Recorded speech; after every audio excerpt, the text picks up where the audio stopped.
I remember the name. Jazz Takhar, best in the game. Mamba mentality in his own lane, so better pay attention to what he be saying. Get the message, ain't no question. Giving advice for any investment. Welcome to the broadcast, the Jazz Takhar podcast. For everyone who is listening to the podcast while you're taking your dog for a walk on the treadmill or driving, make sure that you actually download, and I'm going to be screwing around with this all day long today. I could just feel it. Make sure that you download the Jazz Takhar app, because that's the only way you're going to be able to see these two beautiful, beautiful guests that we have. And I'm talking more about Matt than Laura, obviously, but before we actually go to Matt and kind of get his origin story and all that, Laura, there's probably a couple of people that don't know who you are. Obviously, you and I have been doing podcasts, just a handful. We've been doing a lot of content and stuff like that, and the REC world you're obviously part of. But why don't you just tell people like what you do and now about a little bit about the new company and all that kind of stuff. Yeah, so my day job, I guess, is still that I'm a real estate agent. So I help sell pre-construction condos for REC Canada. And sorry, I have to cut you off. Oh, did you just call yourself a real estate agent? I know, right? It seems awkward. I can't remember the last time that you actually told yourself that I should stop saying it, I think, altogether. Continue. So I'm the VP at REC Canada, and I help sell pre-construction condos there. And then as my side hustle, which is turning full-time hustle, is I am the co-owner of From the Ground Up, which is a sales solution company for salespeople. Awesome. And again, if you don't know Laura, make sure to go check her out on her Instagram, Laura Stewart TO. Funny little hat in her profile pic. Go check out the content, especially for real estate agents, because she's crazy enough right now to put out a video every single day giving you real estate agents / mortgage brokers a topic for your video to shoot. So yes, you heard that properly. She's crazy enough every day to give you the topic that you should shoot for your network. And that's a great segue to our handsome guest today. Yeah, you're looking, yeah, as you should. Jazz is a hard crush Mr. today. I do. I really like this guy. I've liked him since the day we met. He obviously has his own podcast, Price to Sell. Make sure, crew, yes, that we put all the links and stuff like that so people can go get his stuff. Go check him out on Instagram. But Matt, welcome. First and foremost, Matt Campanelli. Welcome to our podcast, buddy. You do the kind of the origin story. I'll let you, like, where did this all start for you? How did you become an agent? All that kind of stuff. So thank you for having me again. We're switching. He crushed it on my podcast a while ago, so you guys haven't checked that out. Hear all about Jazz. I had a blast doing that. It was awesome. One of my favorites. But yeah, I've been in the business about 6 years. Real estate kind of fell on my lap just because I was just going through my motions. Like everything just kind of was unfolding as I was progressing through life. Initially wanted to be a teacher, was in school for history, was studying history. It's my favorite thing to talk about. And then I started a barber business, and that was running in the background while I was in university. Was that like at home, cutting hair? It was at home. It was a hobby, just like, again, like it just fell in, just kind of came into my life. My friends are just really annoying and constantly 100%. Asking me like, and then you started come shave my head. I'm like, guys, like, just because my mom has tools doesn't mean I know how to cut hair. But I did know how to cut hair somewhat. And then I just slowly started to cut more of my friends. And you know, some people started to hear about it. They're like, hey, I'll pay you $5. I'm like, oh wow, $5. Okay. I was making $80 every 2 weeks at Urban Planet at the time. So like, you know, $5 times like 5 guys a day. It's like 25. We should get you to give Jazz a fade on the show. I can crush it. I'll crush Are you a fade guy or no? Oh yeah, big fade guy. Fuck. I really want to. We should have the machines today. Yeah. Oh yeah. Okay. Yeah, I want to give you a killer fade. All right. But did that for 8 years, and then I built a business of over 200 clients, and it was just like. Just out of your, it was like basement, garage? Like basement. Awesome. And then I'm like, wow, I can work for myself. I don't have to work for no one. People like me. I can hold a conversation down every 30 minutes with all these different people, age groups, you know, interests. So did you and at that time you enjoyed it? I loved it. Yeah, but I didn't want to be cutting hair my whole life. Right. So as I'm finishing university, I'm like, what kind of job can I get into that gives me no ceiling? Whatever work I put in, I can get back and earn from that based on my work ethic, and leverage this big network I'm building. And then my mom, who I've rented my whole life with her, single mom. We lived in basement apartments. So I've always wanted her to buy a house. I didn't understand the financials behind everything earlier on.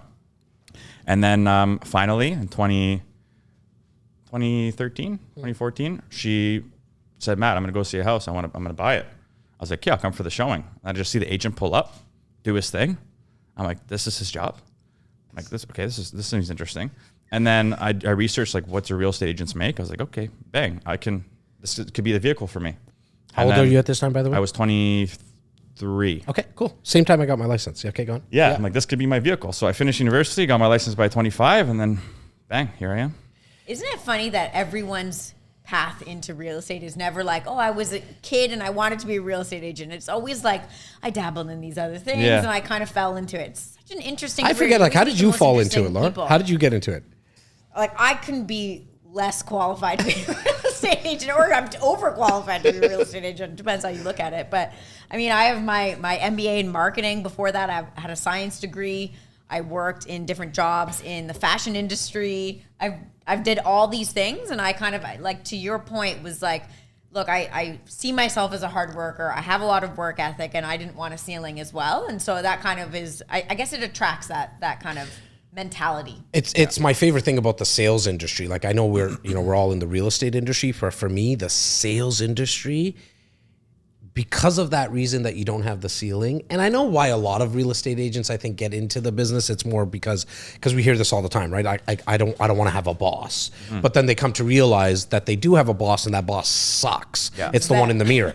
You know what I mean? It's just, but the sales industry, wow. Like, I actually even think that if you're a teenager right now listening to this, and I mean like early teenage years, like 14 kind of ish, 15-ish, you should definitely, if you actually want to get ever into the sales industry, the best place to start, and you said it, Urban Planet, I don't even know if that store exists anymore, but is in the retail space. Oh yeah, I did Best Buy too. I was selling TVs. But isn't it the best, Matt? Because you have people coming to you, and you got to kind of figure out, like, even if you have a shit day, how do you put on a smile? And I know, Lori, like, you had some time in the hospitality kind of industry as well, right? Like, just realizing that even when you have a shit day, you got to put a smile on your face. Yeah. And how do you answer questions? That's not talked about enough, because I do think people see, oh, this is all you do for a living. Like, you drive around in your sweet car and you go to people's houses and you look around at amazing houses, and it seems like glamorous and fancy and easy. But at the end of the day, you have to be on all day, every day. Oh, yeah. Your clients come first, right? And so there is no time for your feelings and what you're going through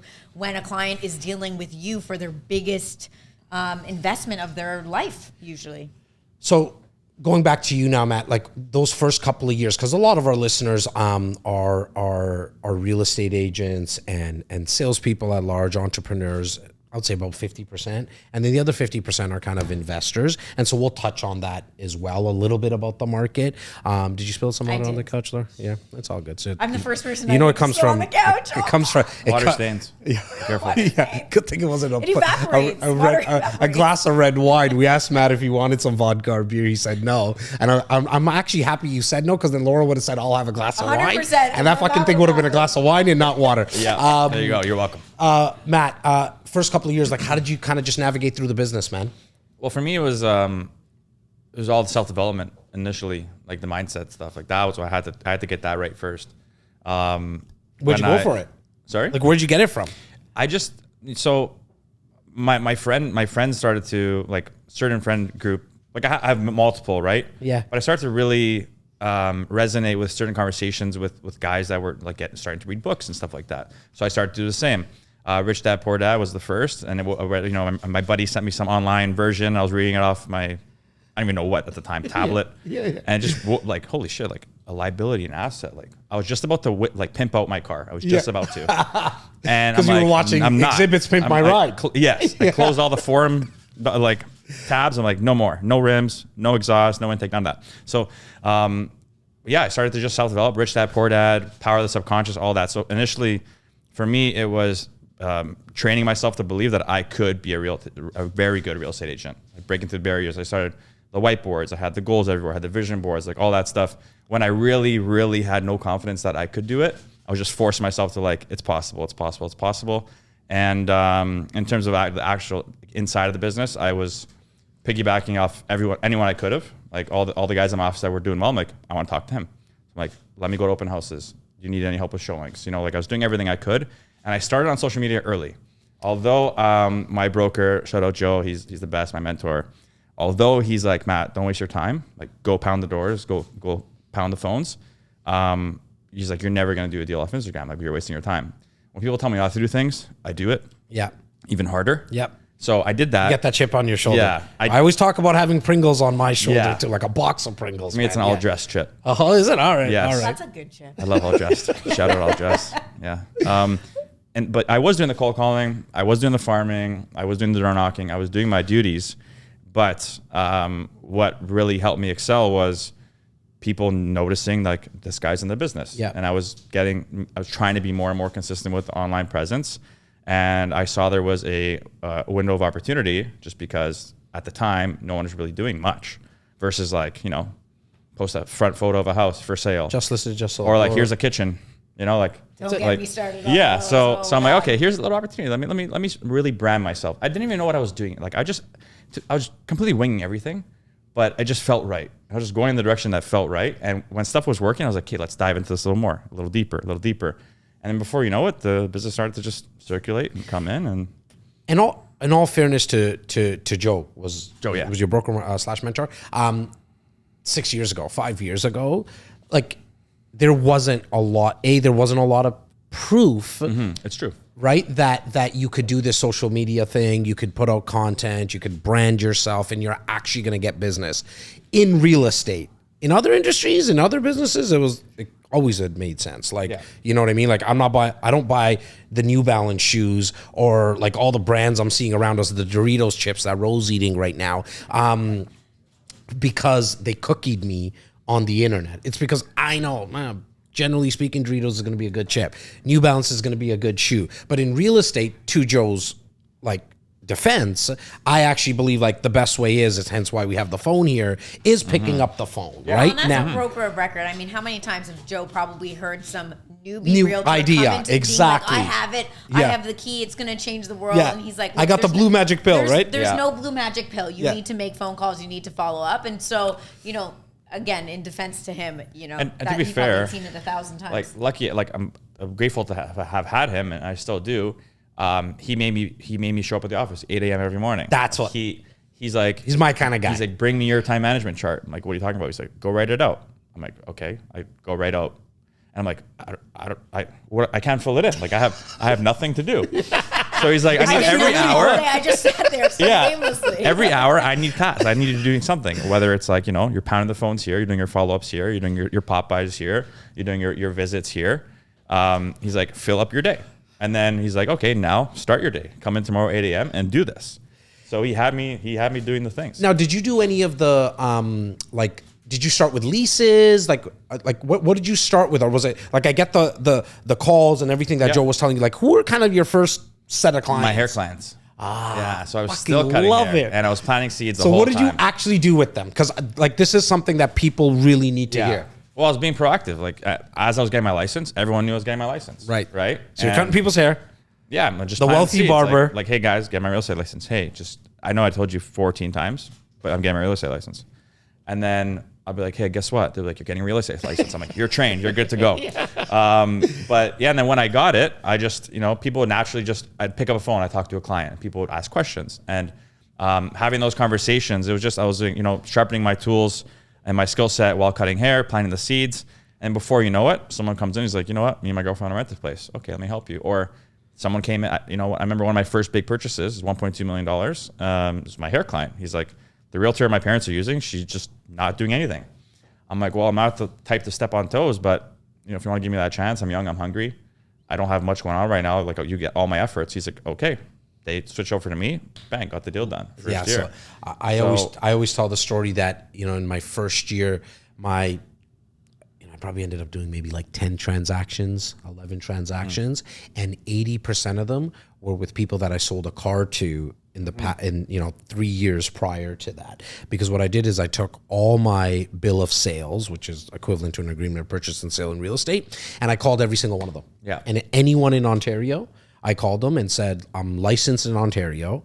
I just got it from Maria. And if you liked the service I gave to you in the car business, now doing real estate. Majority of people said we already have a real estate agent in our family, or we're not ready, or Jazz, like you're kind of the car guy. So I want to talk, like I actually want people to hear that you have to deal with the no's. There was a lot of them as well, but 7, 8 of them said, yeah, bro, like I'll use you. You kind of serviced me well, I think right? That's Exactly. actually the biggest mistake I made getting into the real estate industry is I didn't want to work my database. I was almost kind of like embarrassed, and I didn't want to ruin a friendship by putting business and people's assets between us. And so I did the complete opposite, which was try to farm. You said assets, not asses between us, right? I just want to make sure.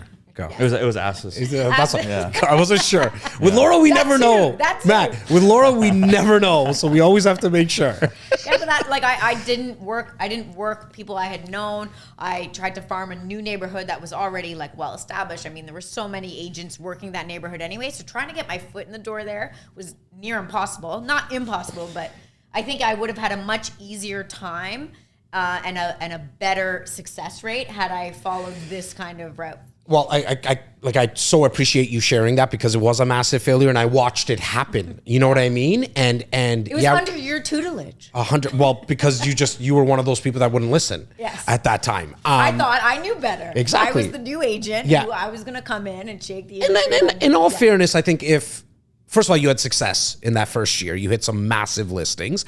But where I wanted to go is that it's funny, right? You found that let me go work with some colder people that don't know me yet, because then I won't ruin that relationship with my friend Wait, honestly, X. I think it goes to Right, like you get it, Matt. Yeah, Like, I get that. like, and most people are like Practice. that, right? Practice. Like, Laura, you're not like an anomaly I in that think sense. it was the confidence. Like if I Yeah, let me go practice if I on- screwed Yeah. this up, I had at that least too. I don't have to face this person over Thanksgiving or Christmas or something like that. Right? Yeah. Like I'm more comfortable disappointing a stranger than I am someone in my own tight knit circle, and Yeah. so I think that's really where it stemmed from. And this might screw with people. And then Matt, I want to hear, like, because you were just saying right now that like you also had that as well, right? For me, I've always said to salespeople at the start, and yeah, maybe I have a little bit more thick skin than someone else, but in actuality, you're actually.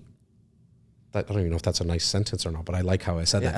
I liked it. in actuality, yeah, you sounds great. actually. Actually, are being quite selfish by not allowing the people in your circle to help you. And what I mean by that is that most people feel good about themselves when they're helping someone. And by you not reaching out to your family and friends and people in your community and saying, hey, Yas, like, could you help me, man? Like, I'm just growing my business right now, and I would love if you would work with me or give me a shot. He is actually going to feel good by helping me. And if I'm robbing him from that feeling, it's actually kind of selfish, right? And I know that's kind of a long-winded tangent, but if you're a new salesperson, please don't make the mistake that all of us have made. I had that as well, a little bit, where I didn't want to call certain people. I mean, if I were to start over again, I'm calling fucking everyone I know. Like, I just, like, say no. That's fine. Like, is it no forever? Or is it no, like, I'm going to ask, like, sorry, did you mean no forever? Or do you mean, like, no, not yet? Because then can I follow up with you? But if you're a new salesperson in any industry, specifically real estate, give that person a call and just ask, hey, if and when you needed advice, not this stupid 1970s bullshit, like, are you thinking about buying, selling, and investing? But if you needed real estate advice, or if you knew somebody that needed real estate advice, would you be comfortable introducing them to me? Right? Because you'll be surprised how many people would say, look, not right now.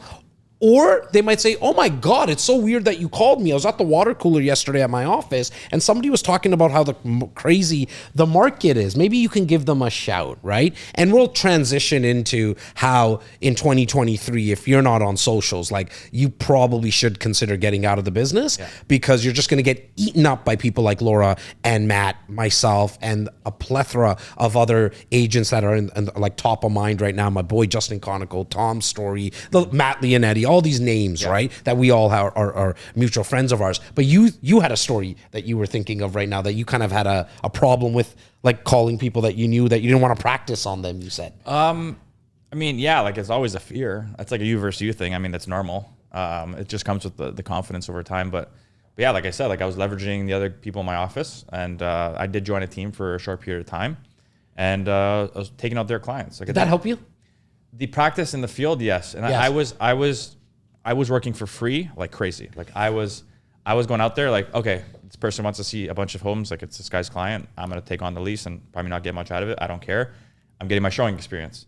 I'm getting the experience going at the condos, finding the lockbox. When the time does come, because that's a mission. When the time does come for my friend to ask me, hey, I want to go release a condo downtown, like, sure, which building? Because I know them all like the back of my head. I know how to find each lockbox because an Easter egg hunt. It's like the Amazing Race every time. Yeah. And but I'm comfortable with it now. So I got all that out of the way with other people's clients. It is what it is. It worked. And it helped me with that confidence with my own people. I'm going to throw this at both of you guys. Newer agents, would you advise them to joining a team or not? I'll start with you, Matt. What's your thought process? Yeah? Yeah. Okay. If it's like just having a mentor figure, if that team leads your mentor figure 100%. Someone to give you guidance because, like you said, everyone thinks they can get into the business, then their own boss is that person in the mirror with them. If that person's not, disciplined or has any sort of time management, like you're not going nowhere. So to have a good mentor figure, whether it's a team lead, whether it's, broker record or someone who's able to give you some sort of activity, take it all day, right? Yeah. Drop the ego, Leave it at the door, man. Leave it at the 100%. door. Have it. I think it's important, right? To have some ego. Yes, there is. Yeah, right? There is, yes. But don't bring it into a room in every single conversation that you're having. So I completely agree with you. Laura, your thoughts on it? I think that for me, at least, like I joined a team, thinking that was going to be the quickest way to learn. But what I learned by being on the team was that I actually enjoyed that more than being a solo agent. So it's about understanding yourself, taking that time to assess like how you like to work. For me, I needed a reason to come into the office every day at 8. Like just me showing up at 8 might not have been enough for me. And as well as understanding where your strengths and your weaknesses are. So maybe where I have weaknesses, someone on my team, that's their strength. And you can kind of use each other to get the best out of your team. So for me, I would never even leave a team just because that's how I like to operate and work. But I think a lot of people can just learn for those first couple of years and then take it and run with it. Yeah, we always talk about it, right? Myself and my business partner, Simos, in why we actually grew our team to 54 agents now is that we find that you need to immerse yourself in this new language, especially as a new agent, and the new language, maybe plural, meaning like the real estate language, but also just sales language, right? And the best way to do that is just be at a table where all these conversations are happening. To your point, Matt, like, man, I really hope if like out of the conversation so far, if the one person who's thinking about getting into the business, if they just caught on to something that you said, man, is like you worked for free. Yeah. Right? Because at the start, unfortunately, for most people, and I'm not just painting everybody with the same brush, but 99.9% of the people, when you come into this business, you don't really have a lot of value. Right? Like you're not bringing a lot of experience to the table, right? In Ontario, there's 76,000 real estate agents. You can throw a stone and you'll hit one, right? Yes. And so, I tried that yesterday. You tried. Did you? I feel bad for him. I hit him right in the leg. Hopefully not from a balcony. Yeah, no. no. Hopefully not from a balcony. Not from too high up. Yeah, not too high up. But guy. like, sometimes, especially from some of the top teams in the country, in the province, you might not be able to get a seat at that table. But there's always, in my opinion and my experience, one way to get a seat at that table is bring coffees to that table. Yes. Right? And when I say coffees, I literally mean bring coffees to the table. My phenom, Luke Leasing, 22 years old, said to me 3 years ago on a phone call that he wanted to join the team and do it for free and that he would just bring coffees to the table. And I said, I'm sorry, I don't have the space for you right now. Like, not even for the free work. And he said, this is the biggest mistake you're making in your life, Jazz. You really should meet with me. And I said, okay, with this kind of cockiness that you got, I want to see you. Fast forward 3 years later, not only he's getting paid handsomely to do what he wanted to do his whole life, which is sell a lot of pre-construction condos. He's kind of Laura's right-hand person as she walks people through the process. But he did that because he was willing to bring coffee to the table. Yeah, most people are just not willing to do that kind of grunt work for a long period of time. And even myself, like when I started on the team and I started realizing my strategy wasn't as successful as I had hoped it would be, I now kind of had to backtrack. And I was a lot older than Luke was. So it's one thing to kind of work for free when you're younger, but even if you're new to the industry and you're in your 30s or 40s or 50s or whenever you're getting in, it's still important to work for free. Like that's checking your ego at the door, which is what I kind of did with you, realizing like, I don't think I can go at this alone. I need to get in the room. Yep. With these guys. I need to be around people who are doing amazing things so I can just learn through osmosis. And that meant for me at 30, I think I was 32 years old, running around and getting coffees and getting printouts and making spreadsheets, which I thought I was too qualified for, but I did it anyways, knowing that it was going to result in something I thought that would be important. Matt, you spoke about a vision board, and I love that kind of stuff, man. I still have vision boards, and I still have like a lot of goals I set.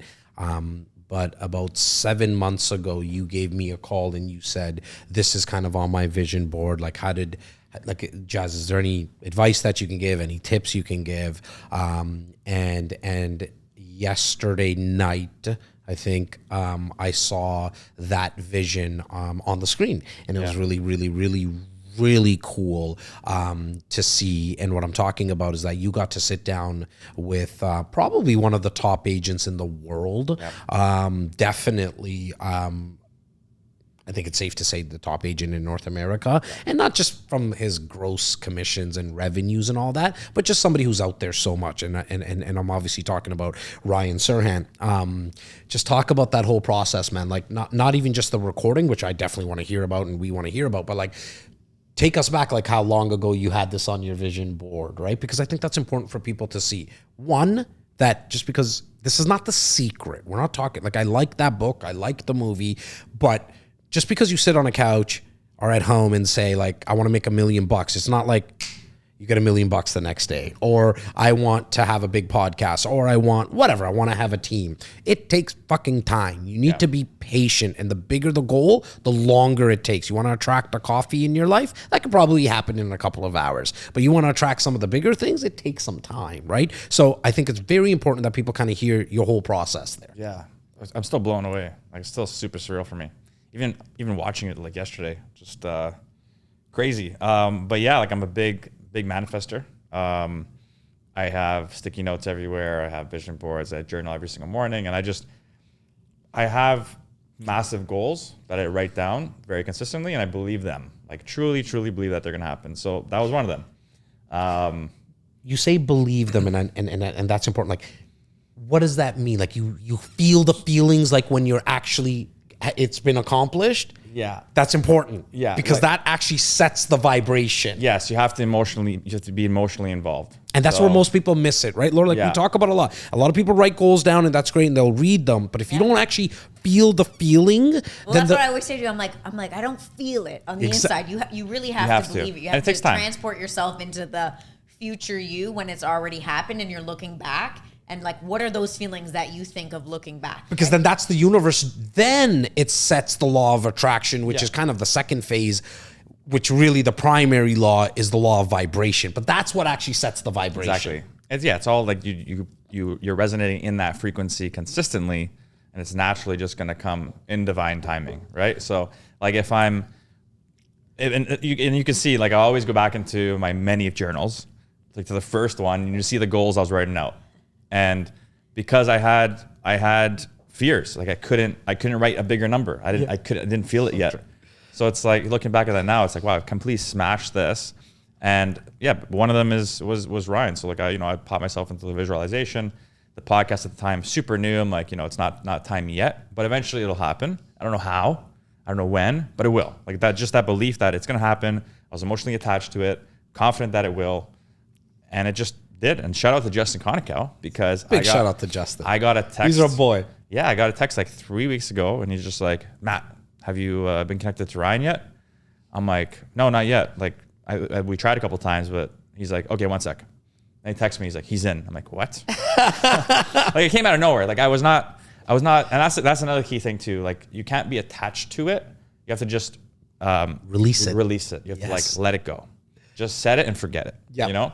And I was just on my couch petting my cat, and just came in, and bang, before you know, I was in an email, And assistant picked up. She's like, sick, can you come next week? I'm like, hell yeah. Just moved everything out of To New York? Cleared my schedule. Yeah. As one would. Yeah. As one would. Cleared my schedule, went straight to New York in his office, brought my video crew. We ended up doing it in his little podcast studio. Yeah. And yeah. Was it everything you thought it was going to be? It was. Awesome. Yeah. And it's live now, the episode? It's out now. Okay. We launched it last night, so today's November 29th. I'm gonna give a couple of like just a little shameless plug on in terms of like a teaser, like what you guys kind of talk about, because then my guys and gals can go over there too. So I do prep for guests, but for Ryan, like I wanted to really study every podcast he was on, just because I don't want to just repeat everything he's spoken about. I want to talk about different things. So I got into like personal life. I got into like his mindset, habits, his story, balancing life. He has a beautiful wife and a daughter, like how he does that, how he keeps that machine moving, and how he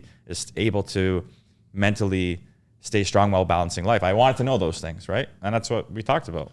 I love the fact that you were just being curious for yourself, right? Yeah. We always talk, like the team and I, about what the objective is with my podcast. And Laura, you have a show coming up called The Laura Show that you're going to be starting in the next couple of weeks. But for me anyways, this podcast is all about 100% selfishness, which I know will become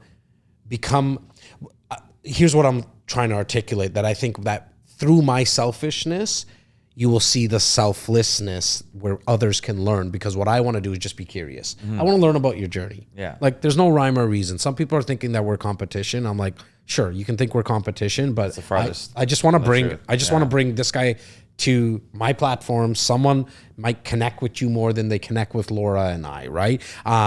Talking about the recording. So you brought your whole media crew there, Yeah. and good job. Awesome. And Yeah. so now are you starting to snip it out kind of thing, the content? And Yeah, we have the reels we're going to be posting all week, but the full length videos on YouTube, you can listen to it on all the audio platforms as well. So we made a huge mistake. We had Ryan not too long ago, like I probably saw a that. couple That of years was ago. one of the ones I studied. Yeah. Yeah. Well, just so you know, I probably, like, can I throw you under the I'm bus, so Laura? embarrassed. Laura was our videographer, and I maybe show up dressed to the nines like an agent would, and I'm also like lugging around the camera equipment. you can see the framings kind of off and stuff. Yes, maybe you I could bring put his this into face the. in the middle of the screen. I thought it was like a picture, and you put them right smack. No, I didn't understand. Yeah. Anyways, but it was like just a great guy there, because even when we did, talking about visualization, I mean, I remember him talking about what he was going to build, and now he's actually probably hit, or if not even surpassed, had a lot started of his those. brokerage or He anything didn't at at that time. I actually want to be a little bit selfish and go back to the manifestation part, because you said you write them down.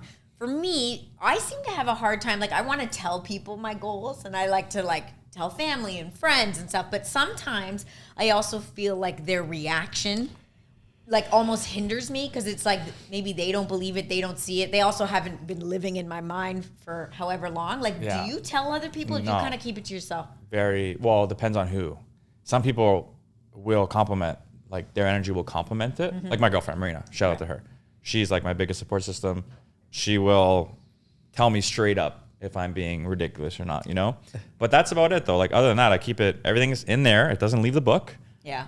It's in there, closed. However it happens, it happens. Yeah, I think I've learned that kind of the hard way. Because people will kill you. They'll kill your their vibe. Thoughts, They will their kill your feelings. vibe. Like, you're pumped about something, and then it's their facial expression. They might even say, "Oh, that's great," Yeah. but they're giving you the "I don't believe in you." I remember I was telling people, I'm going to go and do my MBA, and this is a science student who, probably showed no real interest in business at the time, and I was telling people I was going to do that, and they were like, "Well, you have to take the GMATs, and those are really hard." And I was like, "Wow, way to suck the life out of my."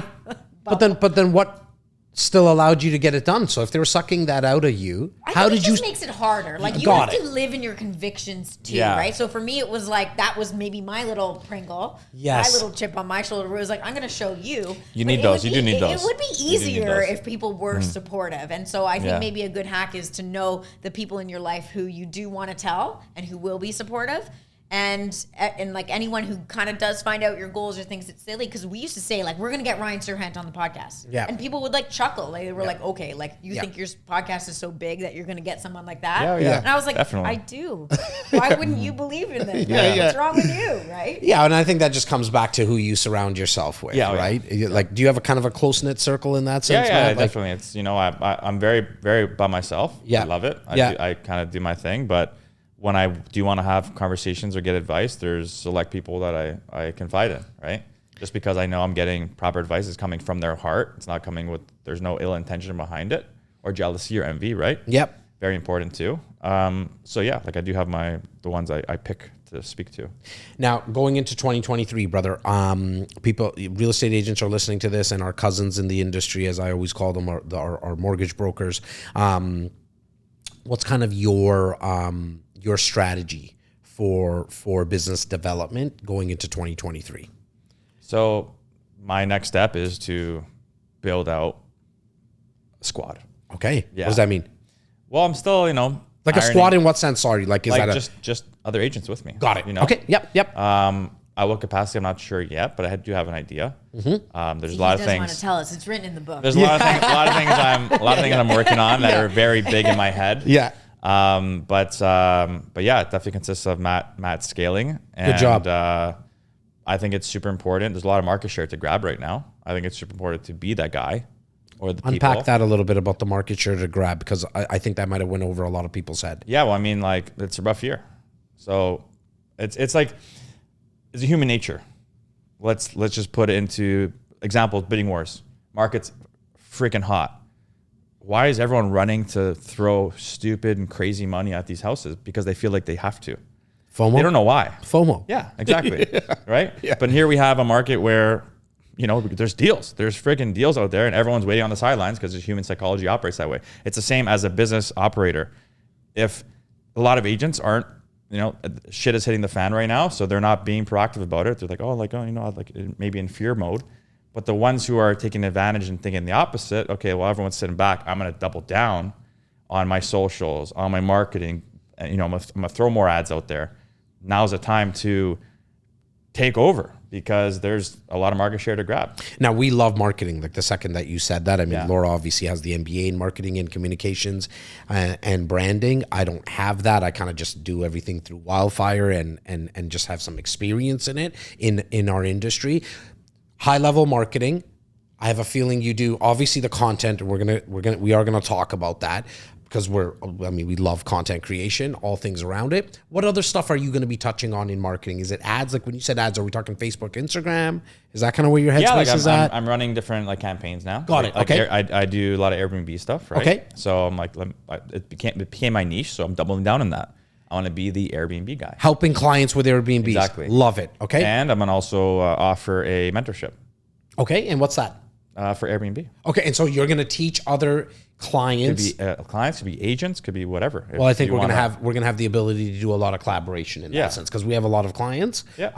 And we're not in the coaching business from a real estate perspective for clients, and so if you offer that, it can definitely work hand in hand. So let's make sure that we just bookmark that. And that's the key thing too. You just said is that collaboration. Like I'm all about that in 2023. I've been about that, but I'm even more about that because it works. It does 100%. extremely well. Like here we are. Like you're doing the same. You guys are doing the same things I'm doing.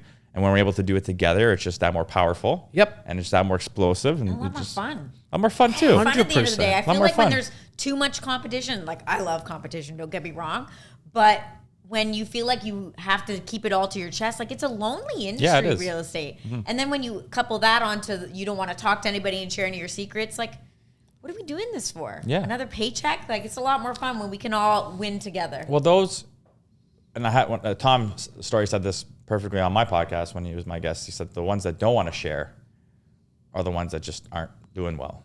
Like they'll never, not to say they're not doing well, they're just not going to get as far as the ones that are sharing. Especially when there's a lot more people sharing. Yes. Right? Like if this was probably like let's even call it like mid 90s to late 90s, it was okay to have more of a scarcity mindset, right? Because there wasn't as many people kind of sharing and collabing, and collabing kind of came out like maybe 4 or 5 years ago. It became a cool word or whatever. Yeah. But to Tom's point, I completely agree with him, because now when there is a Matt and a Jazz and a Laura and a Simos and a Tom Story and all these names, Justin Conoco, like we've said his name a couple of times, but I mean, I've known the guy now for coming up to a decade, right? And we literally share clients back and forth. Like we're like, how can we help? How can we serve this client the best? And sometimes it's me and sometimes it's him. When there's a lot more people sharing, if you're not in that kind of camp, you are just going to be left. Yeah. Because to your point, 1 + 1 in this scenario does not equal 2 anymore. It equals 3 and sometimes equals 4. And so if you're someone who's thinking like, you know what, I am going to hold things close to my chest, like Elto said, unfortunately, I think like with this new generation, and I don't mean the 2022-year-olds, I just mean like with what this vibration that's out there right now of, hey, let's do things together, you're going to be left alone. And I think for the agents who are successful, I mean, again, that depends on your definition of success, but maybe they're one of the top agents in their region and they're like, no, I'm not sharing. I am keeping it a secret, so my way is working. What I would actually say to them is that I think they could do better even compared to themselves. Yes. They're leaving money on the table, not even in comparison to anybody else, but they've kind of pigeonholed themselves or put a ceiling on where they're going to get at life because they're not sharing. And, you know, karma's a real thing in this sense, right? Like, especially in business where if, you know, Matt, you said you want to scale, for example. Well, that's something that I have a lot of experience in from building a squad. Oh, yeah. I'm not only going to give you some tips, I'm going to tell you everything that we did that worked and everything that we did that didn't work. You guys have already. I know, but more now. Like now, because I want to see you get, I have 54 agents. I want to see you get 540 agents. Yeah. Because there was not an ounce of jealousy or any feelings when we saw that. I was like, oh my God, Jazz, look at Ryan on his show. Like, we were both so pumped for you. And I just think it's just such a good feeling. Like I want it to be fun. I want it to be enjoyable. And I think if you can really cheer someone else on, that's how you're going to win in life anyways. It helps you sleep better at night. The world is abundant, period. Yes. For you to think that Matt growing his team to 540 takes food off of my plate, it's just not true.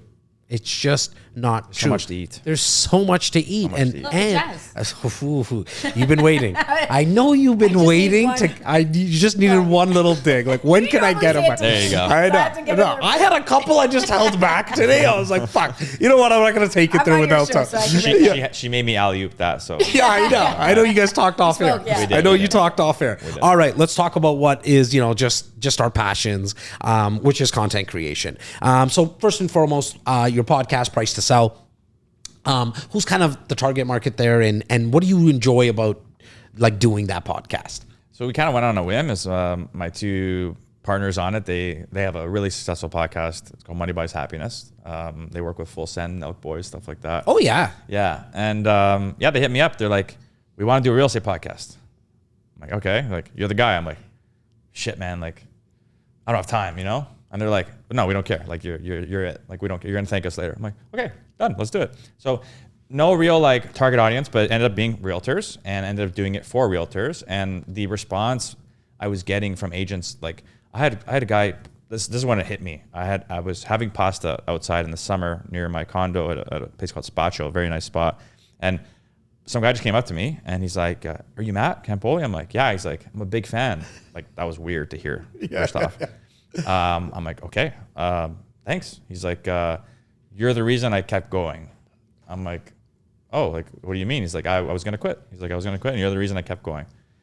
So obviously like we stay in touch to this day, you know, like the very impactful moment. And I kind of got hooked on that and wanting to just continue to help these agents that were struggling with the value I was bringing. So that just became the target, like totally selfless approach. Sure. And you can say selfish in a way because I've had guys like Jazz on. I've had amazing agents on where I was asking questions for myself and learning. But in turn, it was also giving a lot of value to these newer agents out there who I'm consistently get all this positive feedback for. And nothing feels better. I was just about to say, like, you know, I love helping our clients create wealth in real estate. Like our business model is slightly different. Like we primarily focus on investors. So helping them create wealth and get a portfolio, like it's awesome, man. Like, you know, people had one principal residence and now they have 52 doors. It's just cool to kind of see. Personally, and I think I can speak for both of you, but I would love to get your take on it. There's nothing that makes me feel better than just a DM, just a message that says, thank you, Jazz. Thank you to your team, you know, for keeping me going. even what you just said, it warmed my heart because I'm exactly. like, I could put myself in the guy's shoes, not your shoes, the person who was saying it, where you're just like a little voice in their ear. Yeah. You know, literally, actually, through a podcast, right? Like you were able to keep them going when I'm sure they were surrounded with people that were negative, and kind of back to what we were talking about earlier. Yeah, and I think people, they're probably like, oh, that's easy for you to say. Like, when you're on the hunt for money, money feels good, right? Like getting money, getting to that next threshold, having those goals. But at some point, no extra dollar really brings you any extra value to your life. And it's true once you hit that threshold, which I think is like $75,000 a year, where it's like There was an actual study done, right, Laura? Yeah. And like $1 extra is literally not going to give any extra value. And I know that seems hard to believe when you're not at that $75,000 threshold, because what do you mean $1 million isn't going to bring me that much more value? But it doesn't. And so then you need to find ways where you're finding value in your life through giving and sharing and things like that. Money just complements you as an individual. So if you're a great person, money just helps you be an even better person with the capacity to maybe give more or do more things. It You're an asshole, and exposes you're gonna you. be a bigger asshole. 100%. We say it all the time, Yeah. right? It exposes people, right? It It does, exposes it does. It's people, true, right? very true. And you'll actually find that when you are doing something that's making you happy, you'll go longer in the day, meaning you'll wake up a little bit earlier, you'll stay up a little bit later, and because you're putting in more effort, you're now bringing more value to the marketplace, and your actual income since day one in man's history is determined by the value that you bring to the marketplace. Hence why we have the Jeff Bezos of the world. He's one of the richest because he kind of brings the most value to the marketplace. You can order a mug and have it here in 24 hours. We could never have had that. I just ordered business cards for someone, and they're being delivered. We designed them, and they're being delivered within 24 hours. That company who's doing that is bringing a lot of value, hence why they're one of the top business card printers in the world. Elon Musk brings the most value to the marketplace, hence why he's one of the most richest people, right? And so this notion that you need to chase money, I think we got it twisted. I think people got it twisted, right? Do what actually brings you happiness, because it's not going to feel like work. Any one of us here talking today, I think we would create content all day long if we had to. Just give me a fucking camera and a mic. I know I need help with my crew, like topics and all that kind of shit. But man, am I just a pig in you know what creating content? But in a funny way, it's kind of made me the most money it's ever made me. Yeah, exactly. And I'm doing something that I absolutely love to do. It almost becomes laughable, because it's like, how did I earn $1 to do this? Like we did a talk the other day where we were keynote speakers at an event being paid to be there. And we're like, we would have done this for free. In fact, I would have paid them to have me. You know what I mean? Don't tell them now, of course. But like, it's amazing when you start getting paid for something that you enjoy so much. It's like a mind fuck, really, because you can't even believe it, because so much of your life has been like, you got to put in the work and you got to work hard, which you do, but you want to work hard at things that you like, not at things that you detest. Okay, so now people, I'm sure, got the understanding that, okay, you gotta do a podcast, you gotta do some content, because just the content in itself will bring you awareness, right? Matt's walking down the street and someone says, look, I mean, you helped me to keep going. Now, you might be thinking as you're listening and watching this, well, how does that actually put money in his pocket? Well, that's quite simple. He wants to scale a team. Guess where that agent might join? Like, whose team is that agent going to join? I could call that agent and say, I'm going to give you this in a commission split. And then Matt calls 2 minutes later. There's a much higher probability of that agent working with Matt because he connects with them. The relationship's been built. From a real estate deal perspective, you as a real estate agent / mortgage broker, if you put out content, you're going to get more awareness. Clients are going to want to work with you. So I think people get it. I think where most, though, and Laura and I deal with this on a daily basis from the ground up company, that they just can't get fucking started. And they're before I kind of go on my rant on why they don't get started, what's your take on this, Matt? Because you and I've never really kind of rapped about this. Like, where do you see, because it comes natural to you, brother, like guys, girls, like you got to follow this guy. Just go follow him. If you're my real estate investors, my real estate clients, you heard him. He's going to come up with a mentorship program for Airbnb. You might want to connect with the guy. You know what I mean? Go check out his Instagram. These videos come very natural to him. And I understand that, because it come natural to me as well, and I have a blast doing it. But what is the average Joe Schmo? How do they get started? Like, what's that process look like for them, brother? Well, the majority don't get past that first barrier, Which is the fear barrier of actually getting started. It's those demons in their head that are like, oh, why me? Like, why would I be a podcast host, or why would someone watch my video? Who's gonna like my education piece on the market? So I'd say, like, I don't even know a percentage. I don't even want to toss a number out there, but majority of people won't get past that first barrier because they're just defeating themselves with their own conversation in their own head. I'm going to say it's high. I'll throw out the percentage. Okay. Don't worry. 90, I'm going to say 90. 95. I was going to say 95%. Yeah, I would say so too. Like 95%. Yep. You're not, everyone's you're losing the battle as soon as your inner voice has that negativity towards you. And sorry, Matt, to cut you off. The reason I said 95%, because I know in the real estate business, 5% of the agents do 95% of the business. Agreed. I was the same way though. I was a bit shy as a kid. Like, I played sports my whole life. I was like a mute. I didn't talk in the change room.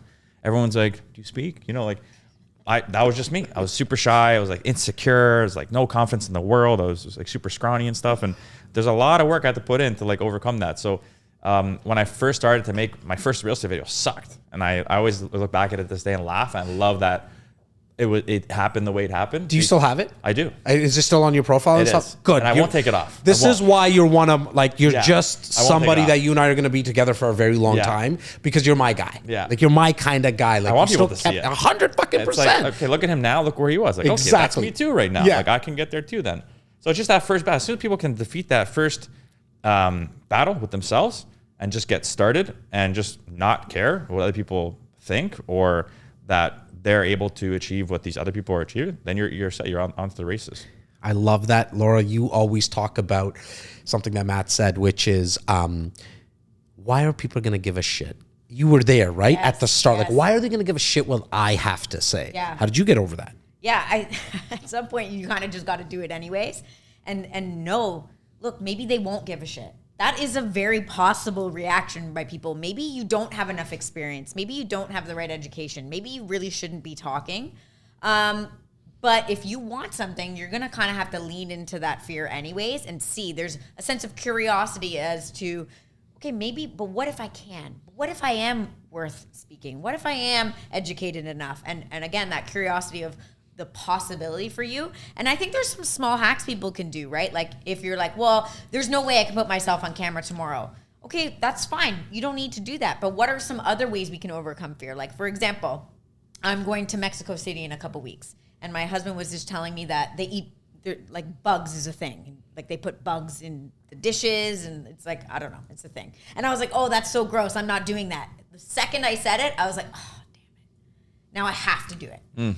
Because I don't want to, because I'm scared. Challenge, yep. And now my husband's like, but why? Like, who are you doing this for? I'm like, myself. Yeah. This is like my own little challenge. So it's like finding those things in your life that are small and inconsequential. It doesn't matter to anybody in this world if I ever eat a bug or not. But I know that by doing it, I'm not much further to, okay, I've overcome another thing I'm scared of. So finding those things in like your daily life and then kind of working toward it being content, I think it's a good strategy. And it's addicting. Because then it's like, what can't I achieve now?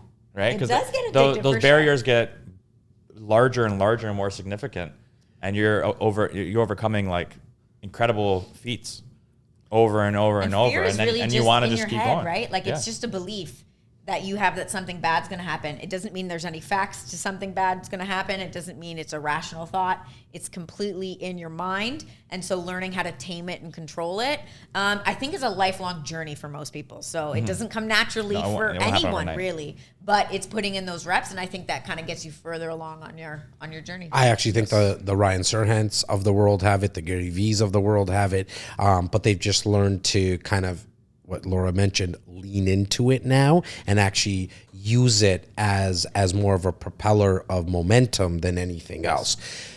Where I actually think a lot of people get stuck is right here with SKIDO, which stands for stop comparing yourself to others. And how I tie that in, this is the success table of elements.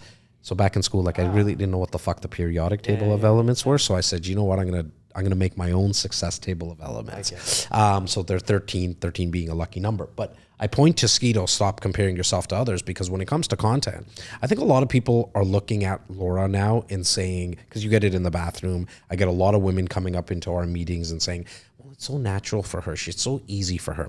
But Matt can just like look at his videos. They're so like, you know, he looks so good on them, and he articulates himself well. Jazz, we've seen you do videos kind of live. Like, you just go do your thing and you don't care about the ums and the ahs. Like, it's so easy for you. Well, you're comparing my 1,000th video to like your first, bro. Like, you can't insult yourself. You can't insult me. You can't insult Laura and Matt, because like we're just a little further along the journey right now, right? To Matt's point, my first video sucked ass. Everyone's video generally probably sucked. Super cringe. God, you know what I mean? Even if you tried to do that video like that again, you wouldn't be able to, because what you're looking for is confidence. And unfortunately, the only way that you get confidence is through experience, because experience breeds confidence. And so you have to get to a place where you just get started so you can start doing. It's funny. We get it when it comes to sports, right? Like, if you were to come skiing, you wouldn't expect to be at the level of skiing that I have, since I've been doing it since I was 4. Like, that would be a ridiculous thing to think, that you were going to go down the hill and beat me in a race, for example, right? Why not? Right? I'm kidding. Trust me. No. But we get it. We fundamentally get it when it comes to sports. It's something about public speaking and things that are like our more day-to-day life that we think we should be good at them. Like, everyone thinks they should be good at public speaking, or they should be good on camera. They should be charismatic. They should be good at sales phone calls. Like, all these things come with experience. Yes, some people have a little bit more natural talent. Some people are like better athletes generally than others, and better at being on camera than others. But most of us all kind of start as pretty average, and we kind of just build on it from there. So I always think it's funny when people say, oh, Laura, you wouldn't understand the fear I'm going through. I'm like, are you kidding me? I like sweat through my blazers the first couple times I was doing videos, like so scared, couldn't sleep the night before, but I did it anyway. In terms of leaning into it, I want to give people some practical stuff. Matt, what's a way that someone can just kind of lean in to doing video? Do it with people you're comfortable with. Meaning?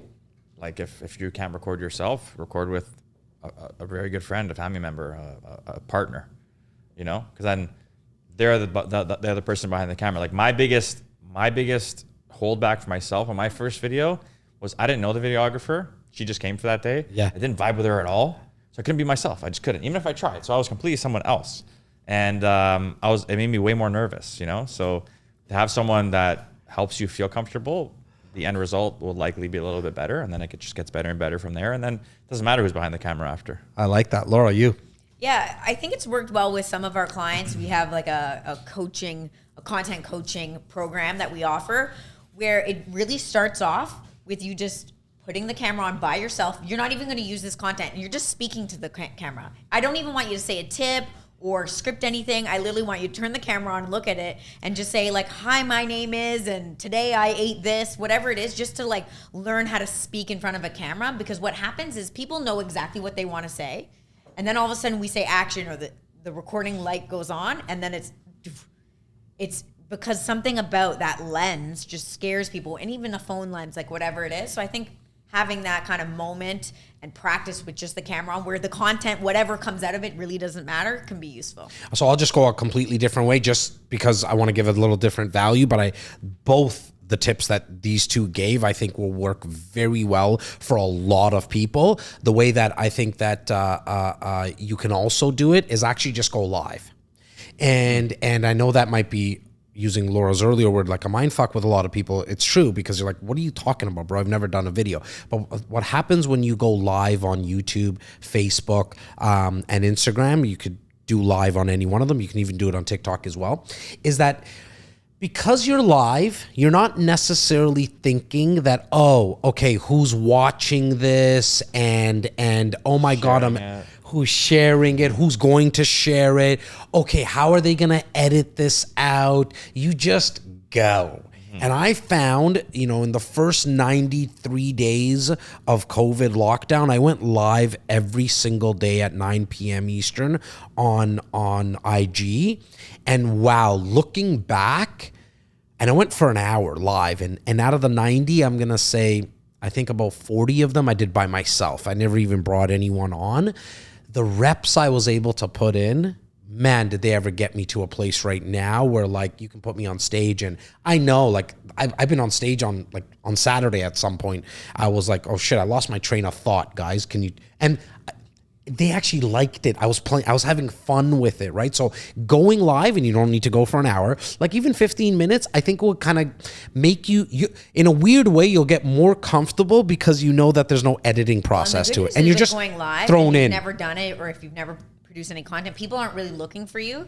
So most people like might not even see you and come in. So you might have a pretty small audience, which is a bit of a safer place to kind of test that out anyway. For sure. And again, that's like, don't think that you should have 100 people. Like get the 2-3 people who come in and out and leave, but just keep talking. Just keep the conversation going with yourself to see how far you can take it for how long. I love it. Matt, thank you, brother, for not only being here, but I definitely both of us appreciate it. I know the crew does as well. But for the content that you put out, because especially in this time, I mean, there's definitely not a shortage of negativity out there, just in so many different realms right across the globe. It's nice to have some positivity coming into people's ears. And I know how tough it is, bro, like to be a content creator, not only on the short videos, but the long form videos, to get guests, and then if I can take a flight to New York and move your whole schedule, and then lose revenue possibly there, but to do something because you're passionate, it's being very, very proactive. And so thank you for that as a fellow content creator, brother. Well, thank you for doing the same. I appreciate you, man. Thanks for being on the show today. Of course. Also, you too, kinda. Oh, thanks. Kinda. I'm here too. Sure. Thanks for being here. Till next time. Yeah, later.